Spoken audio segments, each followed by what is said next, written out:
നമ്മളെ വീഡിയോസിൽ ഒരുപാട് ആൾക്കാർ വന്നിട്ട് കമൻറ്റിൽ പറയുന്നുണ്ട് ഇതിനെന്തെങ്കിലും പ്രതിവിധികളുണ്ടോ, ഇതിനൊരു സൊല്യൂഷൻ ഉണ്ടോ എന്നുള്ളത്. നമ്മളിപ്പോൾ ബ്ലാക്ക് മാജിക് ചെയ്തു, അതുപോലെ തന്നെ കണ്ണേറിൻ്റെ കാര്യങ്ങൾ പറഞ്ഞു. ഇതൊക്കെ നമ്മൾ അടയാളങ്ങളാണ് പറഞ്ഞത്. തീർച്ചയായിട്ടും. അപ്പം ജനങ്ങൾക്ക് അറിയേണ്ടത് ലൈഫ് ടൈം സൊല്യൂഷൻ. തീർച്ചയായിട്ടും. അതായത് നമ്മളിപ്പോൾ ഒരു ബ്ലാക്ക് മാജിക് ബാധിച്ച വ്യക്തിക്ക് ഉണ്ടാകുന്ന പ്രശ്നങ്ങൾ, കണ്ണേറ് ബാധിച്ച ആളുകൾക്ക് ഉണ്ടാകുന്ന ബുദ്ധിമുട്ടുകളുടെ അടയാളങ്ങളാണ് പറഞ്ഞതല്ലേ. ആളുകൾ ആഗ്രഹിക്കുന്നതിന് എന്തെങ്കിലും പ്രതിവിധി ഉണ്ടോ? അതായത് നമ്മുടെ ജീവിതകാലം മുഴുവൻ ഈ ഒരു വിഷയത്തിന് ഒരു പ്രൊട്ടക്ഷനായിട്ട് നമുക്ക് കൊടുക്കാൻ പറ്റിയ എന്തെങ്കിലും ടിപ്സുകൾ ഉണ്ടോ എന്ന് പല ആളുകളും ചോദിക്കാറുണ്ട്. നമ്മൾ കമൻറ്റ് ശ്രദ്ധിച്ചിട്ടുണ്ട്. തീർച്ചയായിട്ടും ഒരു രോഗമുണ്ടെങ്കിൽ അതിന് മരുന്നുണ്ടല്ലോ. ഒരു കാരണവശാലും ഒരു മനുഷ്യൻ്റെ ജീവിതത്തിലേക്ക് ഇത്തരം ഒരു നെഗറ്റീവ് എനർജി, കണ്ണേറ് ബാധിക്കാതിരിക്കാൻ നമുക്ക് ഓരോ പാർട്ടായിട്ട് പറയാം. 3 കോട്ടകളുണ്ട്. ഈ 3 കോട്ടകൾ ഒരു മനുഷ്യൻ ജീവിതത്തിൽ പകർത്തിയെടുക്കുകയാണെങ്കിൽ ആ കോട്ട പൊട്ടിക്കാതെ അവൻ്റെ രോമത്തിൽ പോലും ഒരു കണ്ണേറേൽക്കില്ല. അങ്ങനെ ഒരു ടിപ്സ് നമുക്ക് ജനങ്ങൾക്ക് കൊടുക്കാനുണ്ട്. 3 കാര്യങ്ങളാണ് നമുക്ക് പറയാനുള്ളത്. വളരെ സിമ്പിളായിട്ട് അള്ളാഹുവിൻ്റെ ഹബീബ് റസൂലുള്ളാഹി സ്വല്ലല്ലാഹു അലൈഹി വസല്ലമ തങ്ങൾക്ക് സിഹിർ ബാധിച്ചതും അതുമൂലമുണ്ടായ പ്രയാസങ്ങളെക്കുറിച്ച് നമുക്കറിയാം. വളരെ സിമ്പിളായിട്ട് ഒരു മനുഷ്യൻ അവൻ്റെ ജീവിതത്തിൽ പകർത്താൻ പറ്റിയ 2 കാര്യങ്ങൾ. ഒന്ന്, രാവിലെ എണീച്ച ഉടൻ സൂറത്തുൽ ഫലക്കും സൂറത്തുൽ നാസും ഇഖ്ലാസ് സൂറത്തും ഒരു മനുഷ്യൻ രാവിലെ എണീച്ച ഉടനെ ആ 3 സൂറത്തുകൾ ഒരു 7 തവണ വീതം അല്ലെങ്കിൽ ഒരു 11 തവണ വീതം ഓതി അവൻ്റെ കയ്യിലൂതി ആ കൈ കൊണ്ട് അവൻ്റെ ശരീരവും മുഖവും ആ സകലം തടവുകയാണെങ്കിൽ അതൊരു ദിവസം 2 ദിവസം ചെയ്തിട്ട് കാര്യമില്ല. ജീവിതകാലം മുഴുവൻ അവൻക്ക് ഇതിൽ നിന്ന് പ്രൊട്ടക്ഷൻ വേണമെങ്കിൽ ജീവിതകാലം മുഴുവൻ പ്രാവർത്തികമാക്കേണ്ടി വരും. ഉറങ്ങുന്നതിന് മുമ്പും ഇത് ജീവിതത്തിൽ പതിവാക്കുക. അതുപോലെ തന്നെ ഇതിൻ്റെ കൂടെ അഊദു ബി കലിമാത്തില്ലാഹി തആമ്മാത്തി മിൻ കുല്ലി ശൈത്വാനിൻ വഹാമ വമിൻ കുല്ലി ഐനിൻ ലാമ. കണ്ണേറ് ഏൽക്കാതിരിക്കാൻ ഏറ്റവും കൂടുതൽ ഇതൊരു മനുഷ്യൻ ജീവിതത്തിൽ പകർത്തിയാൽ അവന് കണ്ണേറിൽ നിന്നും മോചനം ലഭിക്കും. നമുക്കൊക്കെയുള്ള പ്രശ്നം എന്താണെന്ന് വെച്ചാൽ നമ്മളിതൊന്നും ഒരു ദിവസമോ 2 ദിവസമോ ഒരാഴ്ചയോ നമ്മൾ കൊണ്ടുപോകും. നമുക്കിത് കൂടുതൽ കാലം കൊണ്ടുപോകാൻ ഒരു കാര്യവും നമുക്ക് കഴിയുന്നില്ല. ഇന്ന് നമ്മൾ നന്നാവണമെന്ന് കരുതും, അല്ലെങ്കിൽ ഇന്ന് നമ്മൾ ചെയ്യണമെന്ന് കരുതുമ്പോൾ നമുക്കൊരു 4 ദിവസം 5 ദിവസമോ കിട്ടിയാൽ കിട്ടി. ഇതൊരു ഡെയിലി ഹാബിറ്റാക്കി മാറ്റാൻ ശ്രമിക്കുക. അത് നമ്മൾ ചെയ്യാൻ നമുക്ക് വളരെ പ്രയാസമാണ്. അങ്ങനെ ആരെങ്കിലും ഞാൻ ഈ പറയുന്ന കാര്യങ്ങൾ 3 കോട്ടകളാണ്. ഒന്നാമത്തെ കോട്ട ഞാൻ ഈ പറഞ്ഞതാണ്. ഇതിൻ്റെ കൂടെ തന്നെ രണ്ടാമത്തെ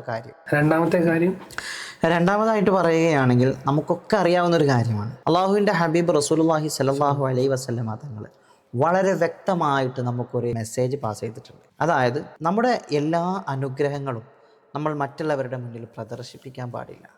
അത് ഈ കാലഘട്ടത്തിൽ നമ്മൾ വളരെയധികം ശ്രദ്ധിക്കേണ്ട ഒരു കാര്യമാണ്. നമ്മുടെ അനുഗ്രഹം എന്ന് പറയുമ്പോൾ നമ്മുടെ വീട്, നമ്മുടെ കാറ്, നമ്മുടെ ബിസിനസ്, നമുക്ക് വരുന്ന ഇൻകം, ഇതിൻ്റെ റിസൾട്ട് എല്ലാം അടങ്ങുന്ന രേഖകൾ നമ്മൾ എന്താണെന്നുള്ളത് മറ്റുള്ളവന് കാണിച്ചു കൊടുക്കാൻ ഇന്ന് ഏറ്റവും വലിയ ഒരു പ്ലാറ്റ്ഫോമാണ് സോഷ്യൽ മീഡിയ.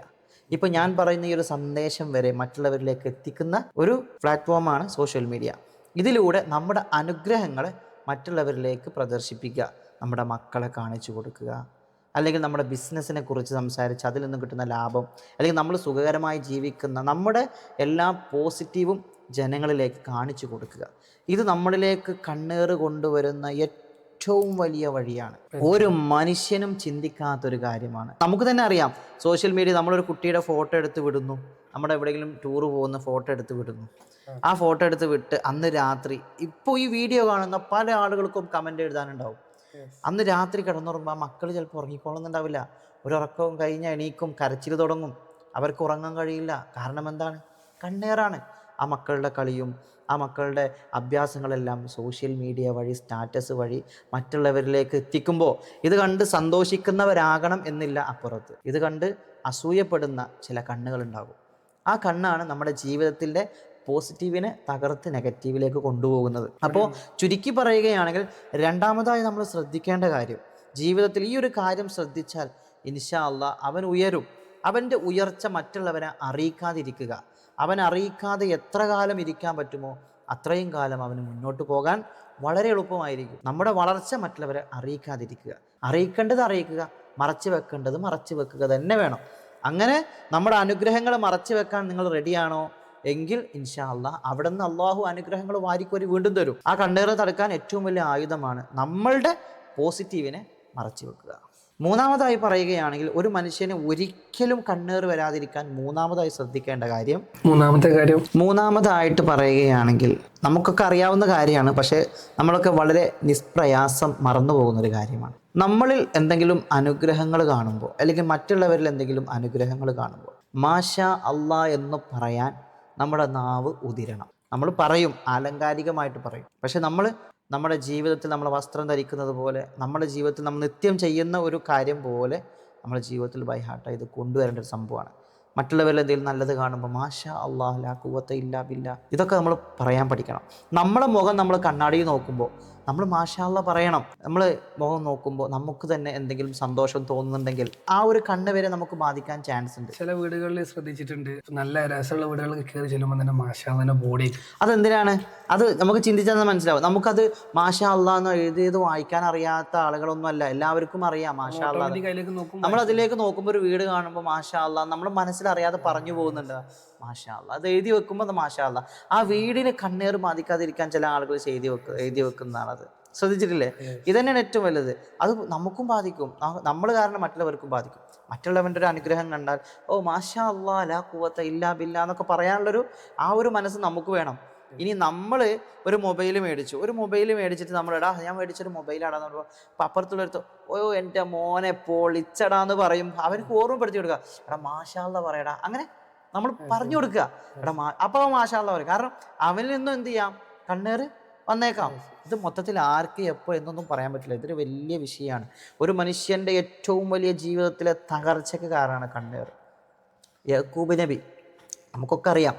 യാക്കൂബ് നബിയുടെ മകനായിരുന്നു യൂസുഫ് നബി. യൂസുഫ് നബിയുടെ സൗന്ദര്യത്തെക്കുറിച്ച് നമുക്കൊക്കെ അറിയാവുന്നതല്ലേ. യൂസുഫ് നബി അടക്കം 12 മക്കളാണ് യാക്കൂബ് നബിക്ക്. ആ യാക്കൂബ് നബിയുടെ 12 മക്കളിൽ 11 മക്കളും ഈജിപ്ത് എന്ന് പറയുന്ന രാജ്യത്തേക്ക് കടന്നു വരുന്ന സമയത്ത് ഒരു വാതിലിനുള്ളിലൂടെ കടന്നു വരികയാണ്. ആ കൊട്ടാരത്തിലേക്ക് കടന്നു വരുമ്പോൾ 11 മക്കളും കടന്നു വരുമ്പോൾ യാക്കൂബ് നബിയുടെ 11 മക്കളും ചൊക എന്നുള്ള മൊഞ്ചന്മാരായിരുന്നു. മാഷാ അല്ലാഹ്. ഈ 11 മക്കളും ഒരു വാതിലിലൂടെ കടന്നു വന്നാൽ മറ്റുള്ളവരുടെ കണ്ണ് എൻ്റെ മക്കൾക്ക് ഏൽക്കുമോ എന്ന് പേടിച്ചിട്ട് പ്രവാചകർ യാക്കൂബ് നബി എന്താ പറഞ്ഞെന്നറിയോ? നിങ്ങൾ മറ്റുള്ള വാതിലുകളിലൂടെ വരിക, എല്ലാവരും ഒരു വാതിലിലൂടെ വരണ്ട, മറ്റുള്ള വാതിലുകളിലൂടെ വരൂ, എല്ലാവരും കൂടി ഒരു വാതിലൂടെ വരണ്ട. യാക്കൂബ് നബി പേടിച്ചത് മറ്റുള്ളവരുടെ കണ്ണിനെ കുറിച്ചാണ്. ദുഷിച്ച കണ്ണേറ് അവർക്ക് ബാധിക്കുമോ എന്ന് പേടിച്ചിട്ടാണ്. അപ്പോൾ പ്രവാചകന്മാർ പോലും അത്രമാത്രം സൂക്ഷ്മത പാലിച്ചിരുന്ന ജീവിത ശൈലിയായിരുന്നു കണ്ണേറിനെ കുറിച്ച്. അപ്പോൾ ഇത് സാധാരണക്കാരായ നമ്മൾ ജീവിതത്തിൽ ഒന്നുകൂടെ എന്ത് ചെയ്യണം, നല്ല രീതിയിൽ ശ്രദ്ധിക്കേണ്ട ഒരു കാര്യം കൂടിയാണ്. അള്ളാഹു എനിക്കും നിനക്കും നമ്മുടെ വീഡിയോ കാണുന്ന എല്ലാ പ്രേക്ഷകർക്കും കണ്ണേറിനെ തൊട്ട് കാവൽ നൽകട്ടെ. ആത്മാർത്ഥമായി നമുക്ക് ദുആ ചെയ്യാം ഇൻഷാ അല്ലാഹ്. മൂന്നാമത്തെ കാര്യം, ഒരു വിശ്വാസിയെ സംബന്ധിച്ചിടത്തോളം കാര്യങ്ങളാണ് പുസ്തകം ഇതുവരെ പറഞ്ഞിട്ടുള്ളത്. തീർച്ചയായിട്ടും എല്ലാത്ത ആളുകളും ഉണ്ടാവുമല്ലോ, വിശ്വാസം ഇല്ലാത്ത ആളുകളും ഉണ്ടാവും. അപ്പം ഇപ്പം എന്തായാലും ഈ വീഡിയോസിനിടയിൽ എന്തായാലും ഒരു നെഗറ്റീവ് കമന്റ് എന്തായാലും നമുക്ക് പ്രതീക്ഷിക്കാം. തീർച്ചയായിട്ടും നെഗറ്റീവ് കമന്റ് ഉണ്ടാവും. അപ്പോൾ ഈ നെഗറ്റീവ് കമന്റ് പറയുന്നവരോട് എന്താണ് സ്ഥാനം? അപ്പോൾ ഇതിൽ പ്രത്യേകിച്ച് നെഗറ്റീവ് കമൻറ്റ് എന്ന് പറഞ്ഞാൽ ഓൾമോസ്റ്റ് ഭൂരിഭാഗം ആളുകളും കണ്ണേറിനെ കുറിച്ച് എല്ലാ മതക്കാരും വിശ്വസിക്കുന്ന കാര്യമാണ്. കൺദൃഷ്ടിയെക്കുറിച്ച് ഇപ്പോൾ ഹൈന്ദവ മതമായാലും ക്രൈസ്തവ മതമായാലും എല്ലാ മതക്കാരും ഇസ്ലാം മതമൊക്കെ കണ്ണേറിനെ എല്ലാവരും വിശ്വസിക്കുന്നവരാണ്. എന്നാൽ തന്നെ എല്ലാ മതത്തിലും ഉണ്ടാകും ഇതിലൊന്നും വിശ്വാസമില്ലാത്ത ആളുകൾ, കമൻറ്റിൽ നെഗറ്റീവ് എഴുതുന്ന ആളുകൾ.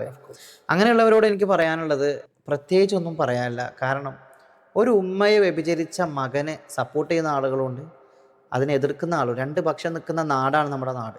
2 അഭിപ്രായം പറയുന്നവരാണ്. വളരെ സിമ്പിളായിട്ട് പറയാം, അത്തരം വിശ്വാസമില്ലാത്ത ആളുകൾ വേഗം റീൽസ് അങ്ങോട്ട് മാറ്റുക, അടുത്ത റീൽസ് കാണട്ടെ, അത്രേ ഉള്ളൂ. പക്ഷേ ഇതുമൂലം തകർന്നു പോയ, ഇതിലൊക്കെ ഒരുപാട് വിശ്വാസം കൊടുക്കുന്ന പാവപ്പെട്ട ഒരുപാട് ആളുകളുണ്ട്. നമ്മുടെ ഓരോ ശബ്ദങ്ങളും കൗതുകത്തോടു കൂടി കാതോർക്കുന്ന ഒരുപാട് ആളുകളുണ്ട്. അവർക്ക് ഈ ഒരു ഇൻഫർമേഷൻ വളരെ ഉപകാരപ്പെടുമെന്ന് ഞാൻ വിശ്വസിക്കുന്നു. എനിക്കും അങ്ങനെ വിശ്വാസമല്ലേ? അവരങ്ങനത്തെ വീഡിയോ കാണട്ടെ, അല്ലാത്തവർ നെഗറ്റീവ് പറയുന്നവർ പറയട്ടെ എന്ന്.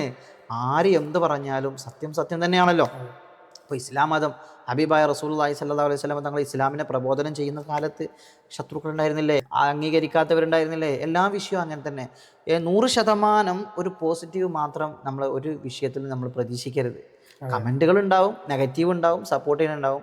ഇപ്പോൾ എൻ്റെ ജീവിതത്തിൽ, എൻ്റെ അനുഭവത്തിൽ ഒരുപാട് ആളുകളുണ്ട് എന്ത് നെഗറ്റീവ് എനർജി ഇല്ല എന്ന് 100% വാദിച്ചത്.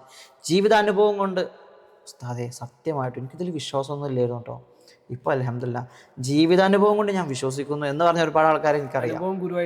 തീർച്ചയായിട്ടും എനിക്കറിയാം. അപ്പോൾ അത് നോക്കിയിട്ട് കാര്യമില്ല, നെഗറ്റീവ് ഇടുന്നവരിടട്ടെ, സപ്പോർട്ട് ചെയ്യുന്നവർ സപ്പോർട്ട് ചെയ്യട്ടെ. ഇൻഷാ അല്ലാഹ് ആരെങ്കിലും ഫോളോ ചെയ്യാത്തവരുണ്ടെങ്കിൽ നമ്മളെ ചാനൽ ഫോളോ ചെയ്യുക. ജീവിതത്തിൽ നിങ്ങൾ ശ്രദ്ധിക്കേണ്ട ഒരുപാട് ഇസ്ലാമികപരമായിട്ടുള്ള ടിപ്സുകൾ നിങ്ങളുടെ മുന്നിലേക്ക് എത്തിക്കും ഇൻഷാ അല്ലാഹ്.